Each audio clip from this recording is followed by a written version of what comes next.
Welcome back, class. This is the final video on the Russian Revolution, and today we're going to be talking about after the February Revolution in 1917. We see the abdication of the Tsar, and what forms is a provisional government. It's made up of the old elites, old members of the Duma, the Progressive Bloc, and ministers from the Tsar's government. And this is the official government of Russia. However, it really has no political power. It has power, but really no authority or legitimacy. And the two main figures is the prime minister is the prince here. Sorry, I can't pronounce his name, and I'm tongue-tied. And the president is Alexander Kerensky, who is going to be an important figure throughout this story of 1917. So while there's the provisional government, there's a grassroots political structure that's being formed, and that it takes the form of the Petrograd Soviet. So a Soviet is a council, basically. It's the Russian word for council. So it's a committee that's formed of people of the working class and soldiers. So we see worker Soviets and we see soldier Soviets. But the Petrograd Soviet was the biggest one, and it is the one that claims the most political prestige at this time. And it's run by the people. Uh, so you have an executive committee. Uh, the Soviets had popular legitimacy, and it had the authority of the people. Most of the people here, in some ways, had Marxism ideals. They believed that there was a bourgeoisie revolution and that the liberals should lead it. And they saw their committees and these Soviets as overseeing the transition of power and the establishment of a constitutional um, convention.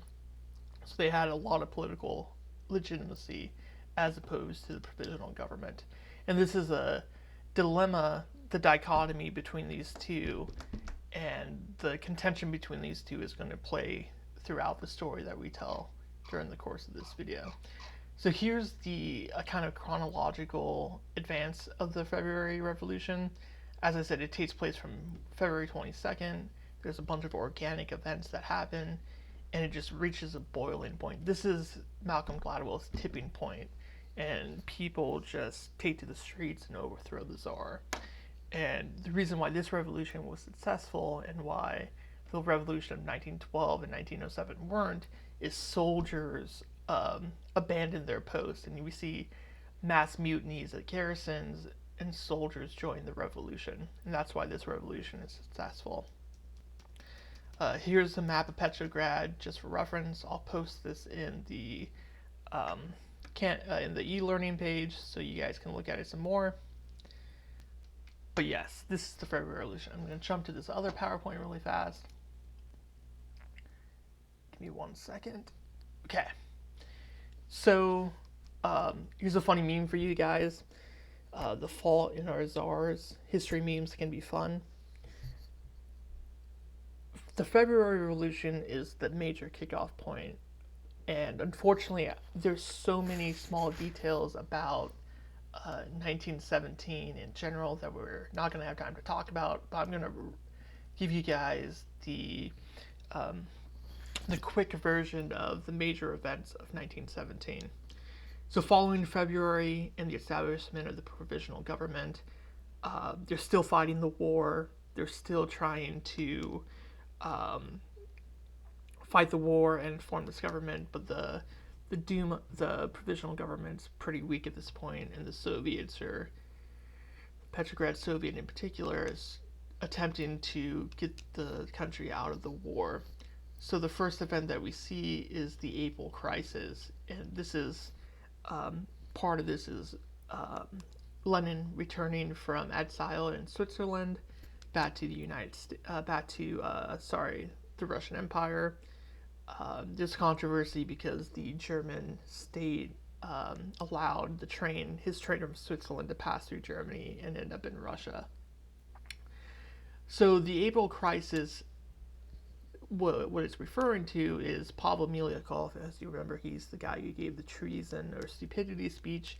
He was the foreign minister, and he sent a note to the Allies, Britain and France, that the provisional government was committed to prosecuting the war to a victorious end and observing all treaties entered into by the Tsar's predecessors. This was massively unpopular. A majority of the people who partook in the February Revolution did so because they wanted to see the war end.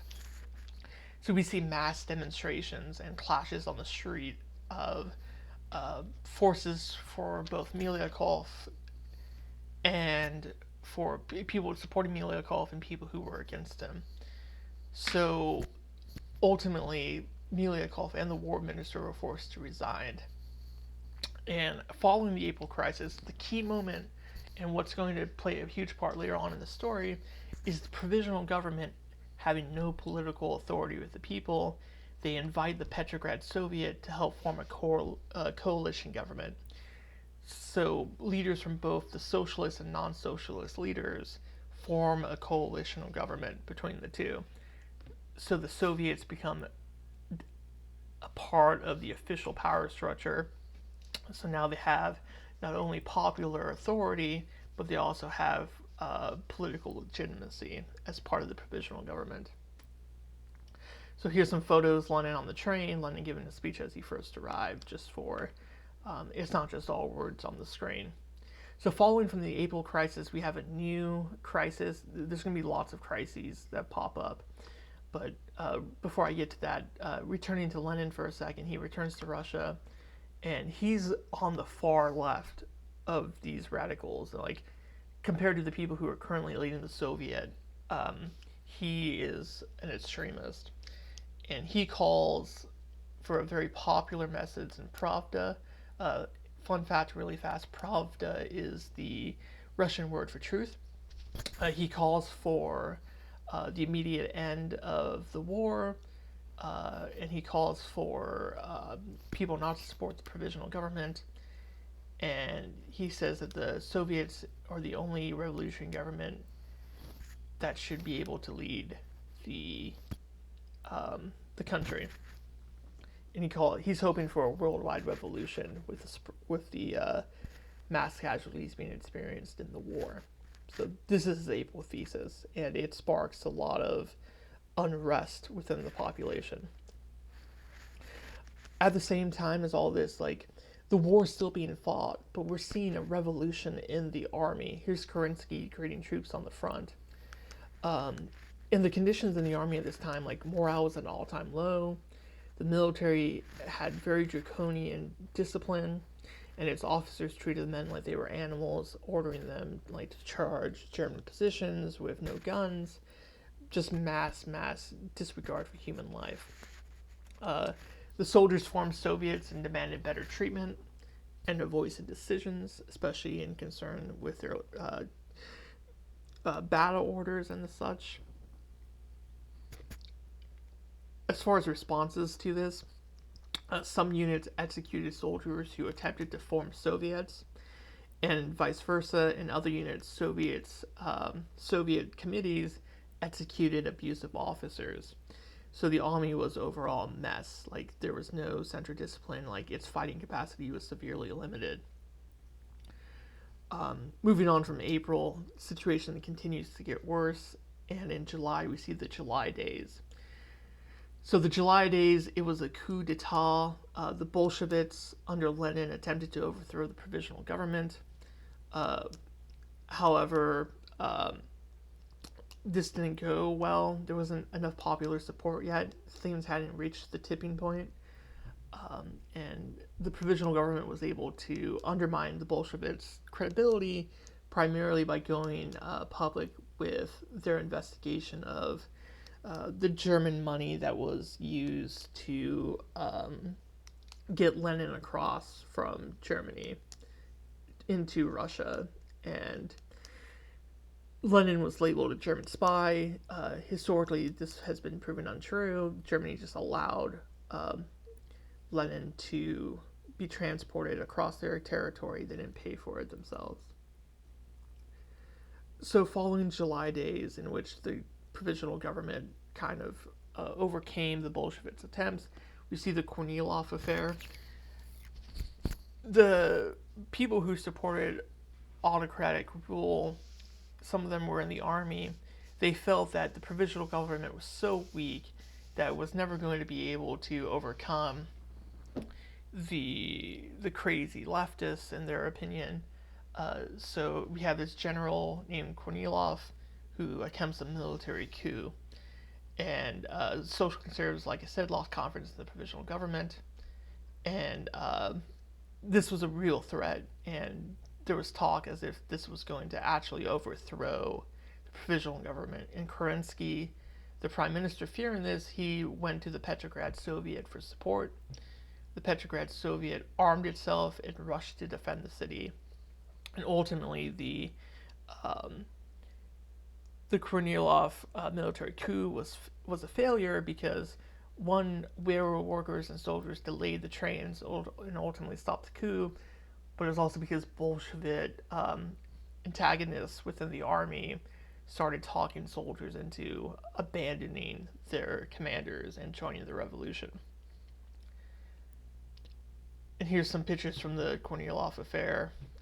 Just soldiers, and this photo right over here is Kornilov being touted as a savior by some generals. Following from this, here's an order from the Petrograd Soviet to the people, ordering the arming of the people in support of the workers and the working class. It really became the fact that the Petrograd Soviet were the legitimate form and the defenders of the revolution and the defenders of the people. So following from all this whole year, 1917, the provisional government never got its act together.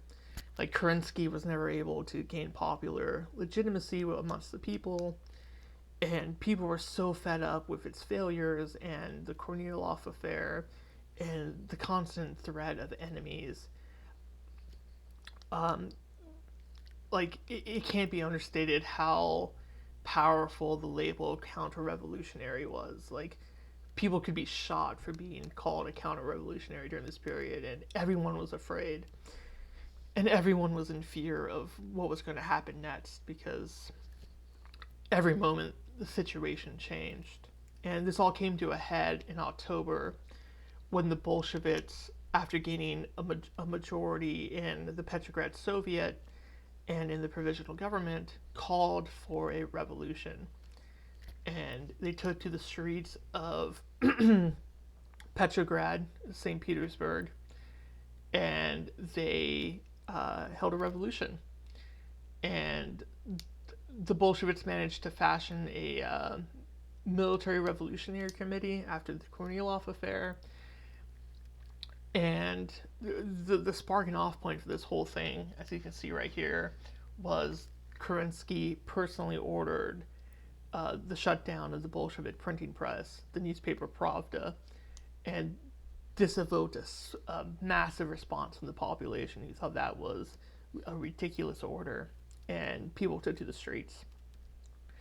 At the same time, like, the battleship Aurora that was stationed in the harbor started bombing the Winter Palace, which was where most of the provisional government ministers waited.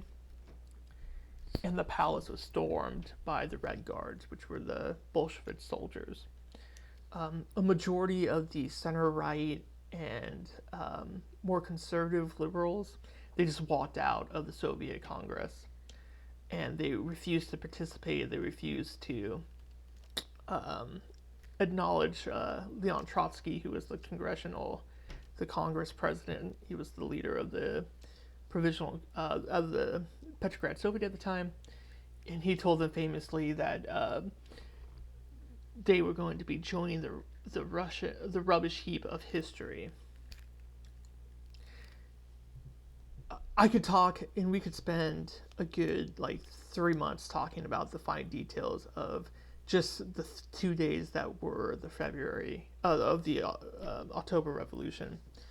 But unfortunately, we don't have time for that. So I'm going to leave it there. But I will talk about the aftermath of the revolution. So in 1918, the Soviets and the Bolsheviks were able to uh, accomplish what the provisional government was not able to. They successfully exited the war in the Treaty of Brest-Litovsk, um, which was signed in 1918. However, because of the overtaking of the Soviets and the breakdown between political parties, we see a further increase in violence between political factions, which ultimately ends up in a civil war erupting from 1917 to 1922. Between it's usually referred to by color. You had the Bolsheviks and their supporters, who were called the Reds, and the other factions, monarchist, central uh, center road liberals, and international factions that were called the Whites. What's important to note here is the Whites are supported financially by the British, German, French, and the United States during and after the war. While World War One is still going on, both of these countries send soldiers and in an unofficial capacity to try to stamp out the Russian Revolution. Ultimately, these endeavors fail, and this Bolsheviks win the war. However, diplomatically, they're not recognized by anyone else until Franklin Delano Roosevelt in 1933 recognizes internationally the USSR. So, anyway, I hope you guys enjoyed this lecture. There's a really great book. It reads kind of like a Game of Thrones novel about 1917, and it's called October. And I put the title here right on this slide. And if you're interested, it is a really fun read. It's a really interesting read, and it'll tell you a lot more of the fine details that occurred during 1917 and the Russian Revolution. Anyway, guys, I hope you enjoyed this lecture series. And if you have any questions, feel free to email me or post in the discussion boards. Anyway, hope everyone's doing well.